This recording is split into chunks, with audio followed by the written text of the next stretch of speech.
जी अस्सलाम वालेकुम रहमतुल्लाहि व बरकातुहू। उम्मीद है तमाम अहबाब खैरियत से होंगे, फिटफाट होंगे। अभी हम पहुंच चुके हैं जी Sudwala cave. It's one of the oldest cave in the world. इसकी जो तमाम तर तफसीलात हैं वो हम आपको अंदर जाके बताएंगे, क्योंकि जब इसका विज़िट करें तो जो साथ गाइड होता है वो इसकी तमाम तर तफसीलात बताता है। तो चलिए, आपने वीडियो को एंड तक देखना है। ये जी नेल्स्प्रिट N4 से साबी की तरफ जब मुड़ें तो उस पर ये आता है Sudwala cave, 8 kilometre from N4 to Sabie road.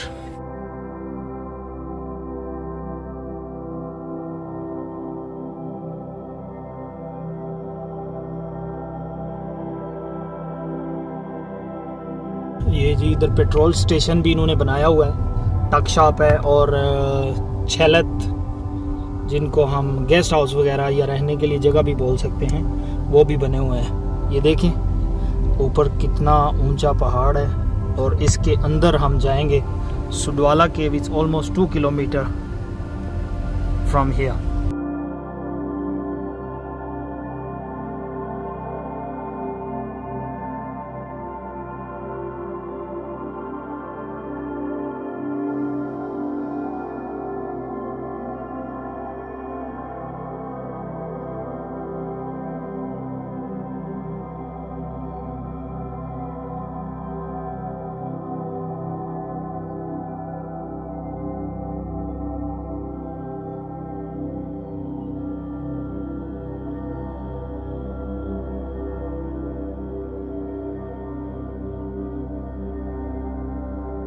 ये काफिला हमारा चल पड़ा है।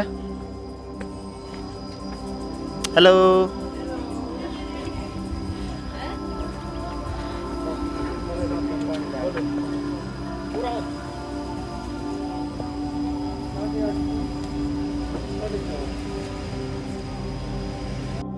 जी वीवर्स, अभी हम एंट्रेंस से थोड़ा सा नीचे हैं, ऊपर जा रहे हैं। बहुत ही सस्पेंस भरा ये टूर होगा। मेरे साथ मेरे कोलीग्स, मेरे साथी, मेरे दोस्त हैं, और जैसे जैसे हम जिधर जिधर जाएंगे आपको इसकी तफसीलात बताते जाएंगे।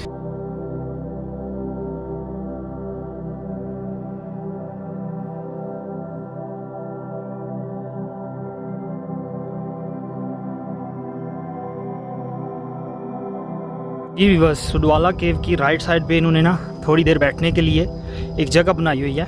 ये देखें, वहाँ से खड़े होकर अगर आप नीचे का व्यू देखें तो बहुत ही कमाल का है, पहाड़ों के ऊपर से नीचे की तरफ। ये आप ज़रा चेक करें, just check it out.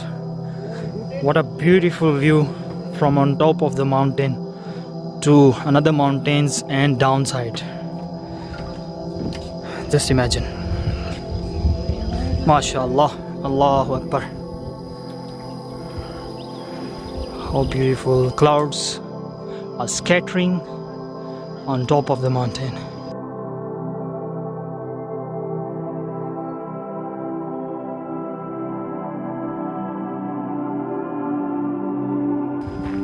Hi, how are you?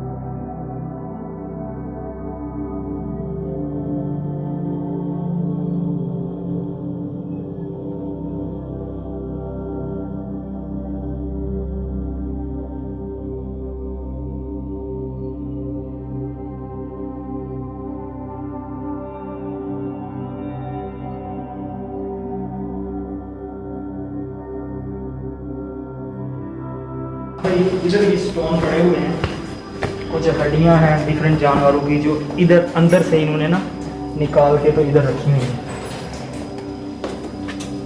ठीक है जी, ये सारी दांतें हैं, ये जो भी है हड्डियां हैं, जो भी हैं, ये अंदर से इन्होंने निकाली हैं, गार के अंदर से,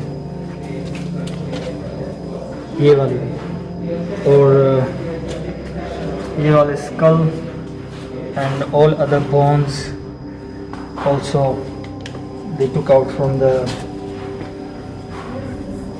इधर भी बंदूक चेक करें।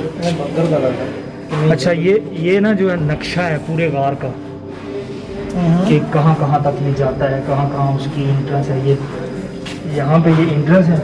हम जो है ना सिर्फ 600 मीटर तक, आई थिंक अबाउट हियर, या शायद यहाँ तक हम जा सकेंगे। आगे जो है ना वो बहुत तंग है, कहीं से खुला है कहीं से तंग है। वो अलाउ नहीं करते होंगे। वो अलाउ नहीं करते, वो स्पेशल बंदे होते हैं जो जिन्होंने तरबियत ली होती है, जी जी। वो ही सिर्फ जा सकते हैं। ठीक है जी।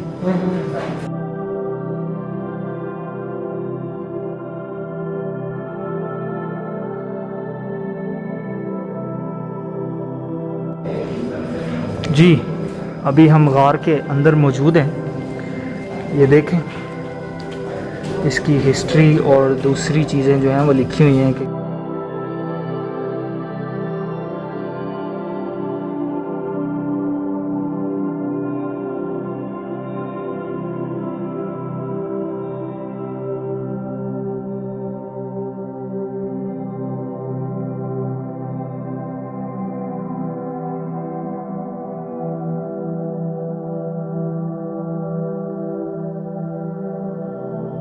ये एक ऐसा पत्थर है जिसको अगर आप हिट करें ना किसी चीज़ से भी तो इसके अंदर से टंग की आवाज़ आती है, जैसे ही अभी आप देखें।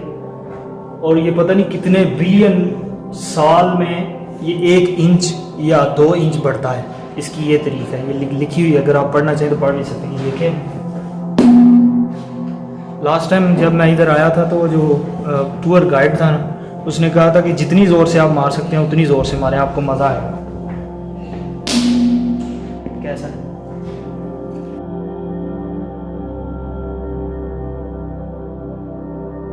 उस्मान भाई ये नीचे की तरफ थोड़ा दिखाएं। ये नीचे इन्होंने जो निकाले हुए हैं ना खड्डे से, इसको एग्जीवेशन कहते हैं। किसी ज़माने में क्रूगर जो यहाँ का प्रेसिडेंट था गोरा ना, उसके पास ख़जाना था, गोल्ड क्वीन थे जिसको क्रूगर रेंट भी कहते हैं। तो कुछ लोगों का ख्याल था कि उन्होंने ना इधर छिपाए हुए हैं, तो इस वजह से इन्होंने ये इसको खोदा था गार को।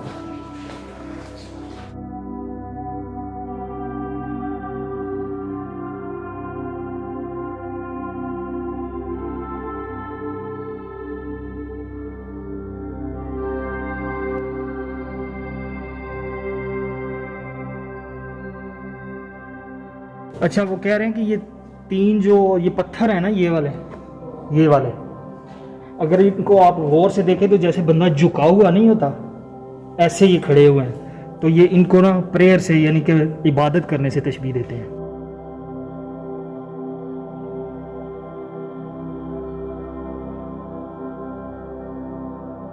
अच्छा वीबस, ये जिस पत्थर की या जिस मूर्त की अभी हम तस्वीर आपको दिखा रहे हैं, इसको स्क्रीमिंग मॉन्स्टर कहते हैं। कि एक ऐसा दो हैकल चीज़ जो ऐसे महसूस होती है जैसे वो आवाज़ें निकालती है। ये आप शक्ल से देख सकते हैं, ऐसा लगता है जैसे कोई मॉन्स्टर हो, जिसे कोई मखलूक ऐसी जो इंसानी मखलूक से बिल्कुल मुशाबत नहीं रखती हो, ये इसको ऐसे कहते हैं।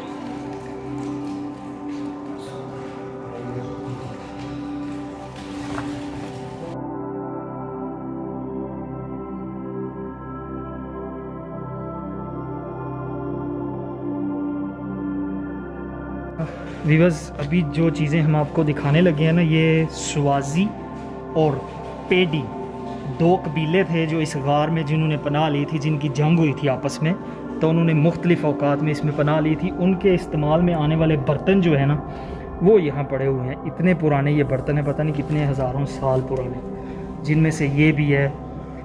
ये देखें, ये उस वक़्त आग जलाने के काम आता था। ये जो चीज़ है ना, इससे आग जलाते थे। और ये है जैसे हमारे यहाँ तो सुरमा रगड़ने वाला ये होता है, लेकिन इससे ना उस टाइम पे ये जो छलियाँ वगैरह, ये जो दरख्तों की होती थी ना छालें, उनको रगड़ कर उनका खाना बनाते थे इस चीज़ से। ये भी कोई ऐसी चीज़ ही है। और ये यहाँ किसी जानवर का स्कल पड़ा हुआ है, ये भी आप देख सकते हैं। अच्छा जी, ये गार के अंदर जो है ना, बड़ी वाली चमगादड़ें जो हैं, बैट जो आवाज़ से चलती हैं, वो वाली हैं। ये आप देख सकते हैं। ये गार के अंदर वो अंधेरे में थोड़ी सी आपको अगर नज़र आ रही हैं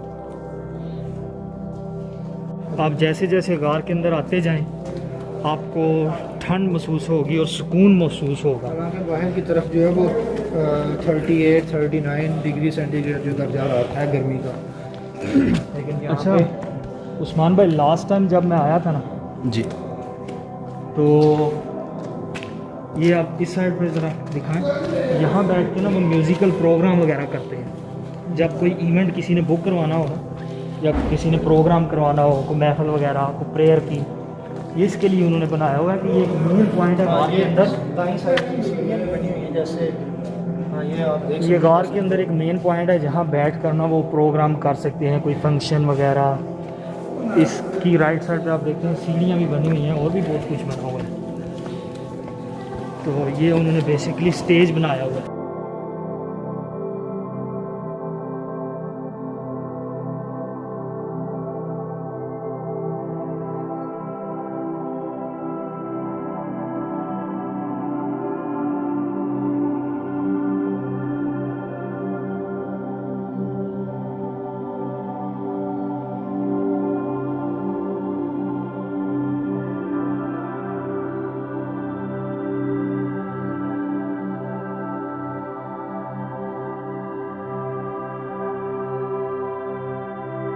अच्छा वीवर्स, ये देखें यहाँ पे कुदरती तौर पर जो पत्थर बने हुए हैं, जब बारिशें होती हैं और पहाड़ों के ऊपर पानी पड़ता है ना, तो उसके अंदर से जो वो पानी जब नीचे गार में गिरता है तो उस कतरे गिरते हैं, तो उनमें से रेत के ज़र्रे और जो भी चीज़ें गिरती हैं उनके साथ ये देखें बन, ये अभी भी गिर रहा है, गिर के ना ये 2-3 चीज़ें बनी हुई हैं, जिसमें से एक ये बड़ा वाला पत्थर है और ये 2 और भी पत्थर ऐसे खड़े हुए हैं जैसे एक मियाँ बीवी खड़े होते हैं, तो उन्होंने इनको लॉट एंड लॉट्स वाइफ का नाम दिया हुआ है।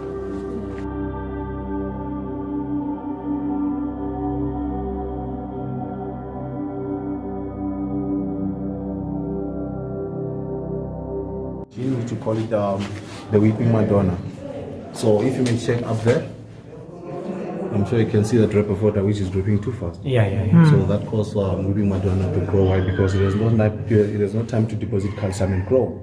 So that's why Weeping Madonna right now, it is no more growing, but slowly eroded away. Okay. Good. As you can see, it used to be in this size right here, but right now it is slim. Right, because of this drip of water. Okay, so right down there, you know, say that the Swati people probably gets most of their water in this formation, and they had a belief that if once drink this water, you'd remain young forever, you won't grow. But anyway, right now you're not allowed to drink this water. Why? Because I think it is dirty, and it is, I think, plenty of chemicals, whereby some of it may be toxic to our health. Yeah. Orange chips, which you call it the stromatolites, and these are fossils of the first oxygen-producing plant on Earth, and they grew on Lofeld for about 2.5 billion years ago. And guess what? They help to create the atmosphere we have today. Okay. Good. So they look like this when they are alive. Just like this, they just dried out. Okay. Okay. Okay. So right over there, we have this calcium formation, which you call it the horse head. Horse head. Exactly. You call it the horse head. There it is, because of these nose and the eye. Yeah, and the I neck. can see. Yeah. So you can now see it. Yeah. 100%. Yeah. So right now, your next part of our tour, it will be optional. You are about to bend through the Lumbago Tunnel. It's 1.3 meters in height, and it's not that too long. The distance is like from here until to the entrance. I'm kidding. It's from here to that exit light. Oh, okay. So it's not that too long. Yeah. Let's You're going go. to see something like that. Let's go. Okay. No But problem. We are not allowed to go in there, which means I'm going to wait for you here. Okay. So that you can go. अच्छा जी viewers, ये जो है आप इसमें खड़े होके नहीं जा सकते, आप इसमें से हाँ जी नीवे होके जा सकते हैं जैसे हाफ। अल्लाह, बड़ी मज़े की हवा आ रही है। अल्लाह अकबर।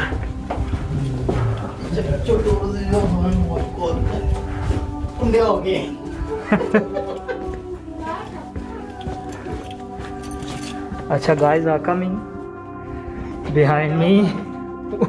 नीवे नीवे हो के आ रहे हैं। ये हमारे जमाल भाई,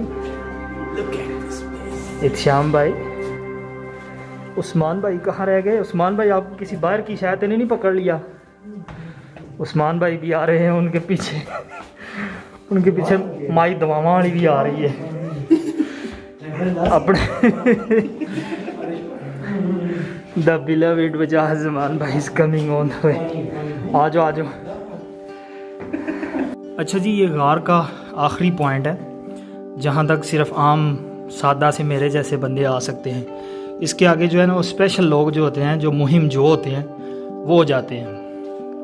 तो बहुत ही डिफ़िकल्ट भी है, मुडी भी है, कीचड़ भी है उसके अंदर, क्लाइंबिंग करके, क्रॉलिंग करके, लेट कर भी जाना पड़ता है।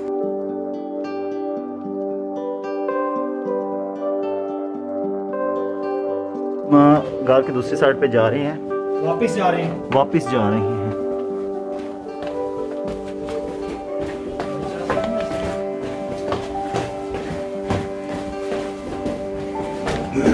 एहतियात से, एहतियात बहुत ज़रूरी है। सर बचा के अपना, अपनी कमर भी बचानी है। अपनी कमर भी बचानी है। और की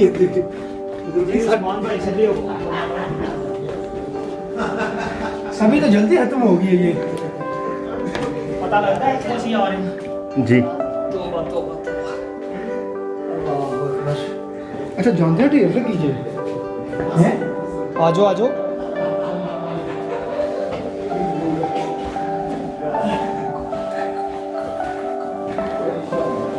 Are you guys afraid of a snake?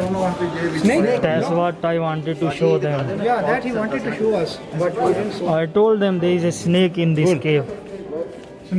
Yeah, Touch it. right over there. That's here. ਆ ਜਿੱਥੇ ਉਂਗਲੀ ਨਹੀਂ ਇਹਨਾਂ ਦੀ, ਇਹਨਾਂ ਦਾ ਬਿਲੀਵ ਕਰਨਾ ਕਿ ਜਿਸ ਤਰ੍ਹਾਂ ਸੱਪ ਨਹੀਂ ਬਾਹਰ ਇੰਜ ਝਾਕਦਾ, ਉਹ ਜਿਹੜਾ ਇੰਨਾ ਸਾਰਾ ਹਿੱਸਾ ਹੈ ਉਹ ਅੱਖੋਂ ਦੀ ਇੰਜ ਲੱਗਦਾ ਜਿਸ ਤਰ੍ਹਾਂ ਸੱਪ ਬਾਹਰ ਝਾਂਕਦਾ ਮੋਰੀ ਚੋਂ। Like horse head, like snake head. 100% voice over. This season, and then I'm about to share a history of what happened here inside the caves. So what happened exactly is that when the first king of Swaziland, King Sobhuza, died, a dispute of leadership arose. So the rightful heir of the throne was a young boy of 11 years old. His name was Mswati, too young to take care of the throne.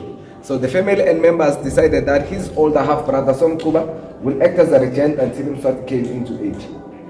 When the time came, Somkuba had gained so much wealth, he refused to give back the throne to his younger brother. In doing so, was then forced to flee from Swaziland. He landed 10 kilometers away from the caves in a place called Skachem, and he stole about 500 heads of cattle from his younger brother. Knowing very well that Mswati will eventually come for an attack or to retaliate, Somkuba and his 3,000 followers moved inside the caves. And indeed, it was a good plan because the caves were super dark. Mswati and his warriors couldn't enter inside the caves. So they tried building massive bonfires there on the entrance to smoke or to suffocate them out. But that plan didn't succeed because the cave had a strong flow of fresh air coming through and it blew out the smoke. So Somkuba and his people, they were safe here inside the cave. He was finally killed in 1855 by a surprise attack of Mswati's warrior. King Mswati was then proclaimed as the king of Swaziland again. That's why even today in Swaziland they still have King Mswati there. Meaning part of the history of Swaziland includes actual caves. And the name Sudwala was derived from the name Sidwaba. Sidwaba was a chief or a captain in Luna who used to bang that flowstone formation. Sidwaba means a grass cat of a married woman. Any questions about the history? It didn't end there, okay? And also the cave was also used in the early 1900s during the Anglo-Boer Wars. The Boers used the cave to hide the ammunition of the long-term cannon inside the caves. And then in the later stage it was open for a tourism destination. The last grinding stone, it was used to grind their maize in order for them to get some food. I'm sure our reviews are. I'm sure you are grinding the chilies. Yeah, I get you. Yeah. So this one is no.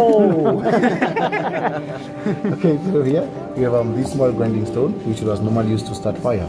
So when they're about to start fire, underneath they'll just place some dry grass and they'll rub this piece of Dry fabric grass. between the palms of their hands like this until refreshing causes hot cold, then the fire emerge. But it can take about an hour or more. Meanwhile, they'll be rubbing. Okay.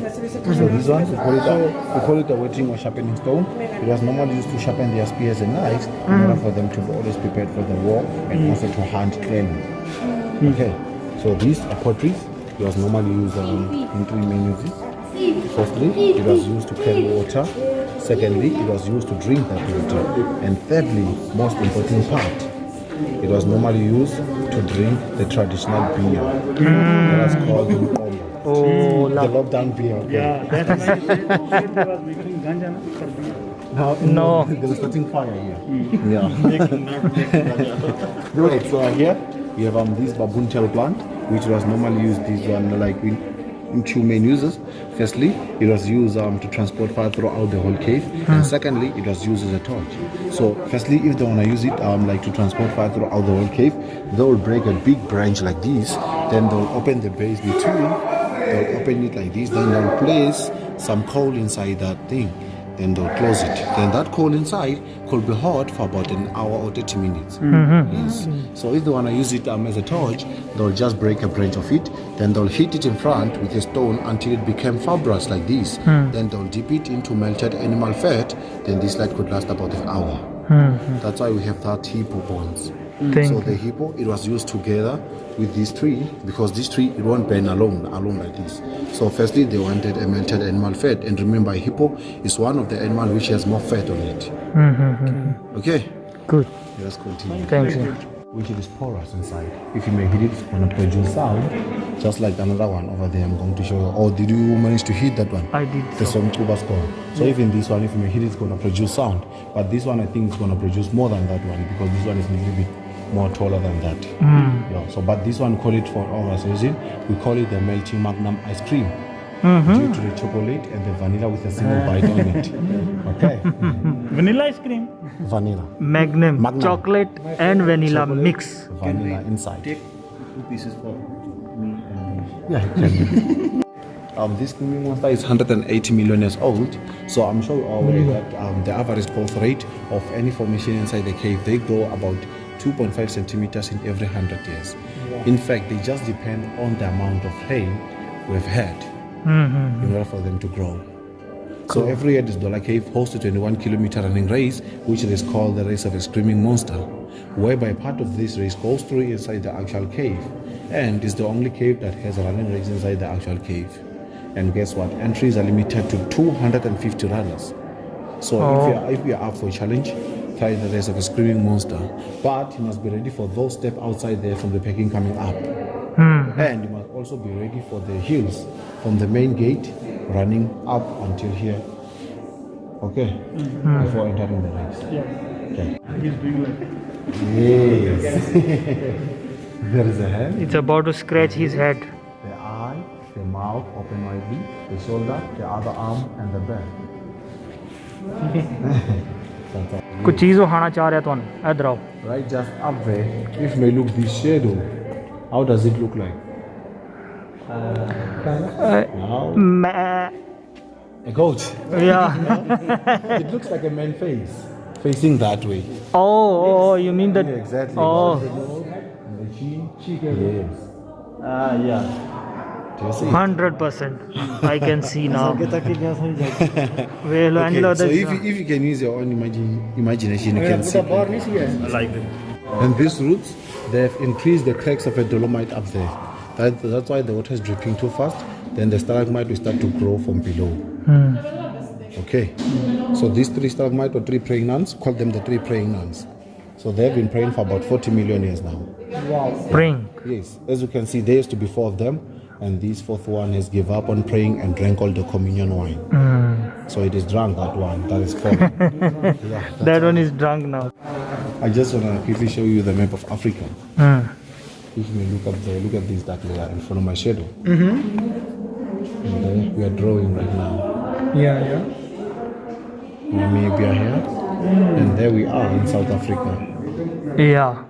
Going up to Map of Zimbabwe, Africa. Mozambique. Going up. This. Egypt is around there. And it's naturally, eh? Yes, it was for. It's naturally. If you can look over there, we've got different layers on the rock. This is simple represent the level of water where it used to be. Okay. Africa ਦਾ ਨਕਸ਼ਾ ਤੁਸੀਂ ਵੇਖੋ ਨਾ ਤੇ ਜਿਹੜੀ ਇਹਨੇ shape ਉਹ high ਇੰਜ ਹੀ ਹੈ ਸਮਾਨ ਭਾਈ ਉਂਝ ਹੀ ਜਿਸ ਤਰ੍ਹਾਂ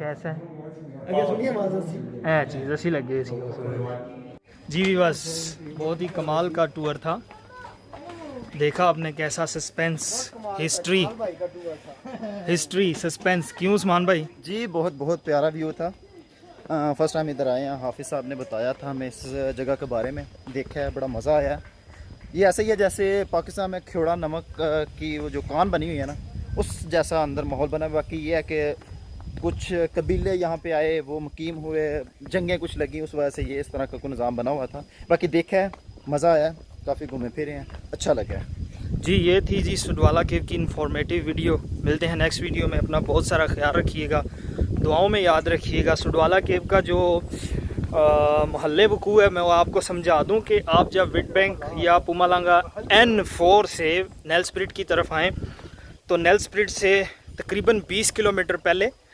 लेफ़्ट साइड पे साबी का जो रोड है वो आपने लेना है उधर सुडवाला केव का बोर्ड लगा हुआ है 8 किलोमीटर वहाँ से सुडवाला केव है राइट साइड पे आप जब आएंगे तो आपको डायरेक्शन मिल जाएगी तो आप जब भी आएँ विज़िट ज़रूर करें मिलते हैं नेक्स्ट वीडियो में अल्लाह हाफिज़ अल्लाह ने के बाद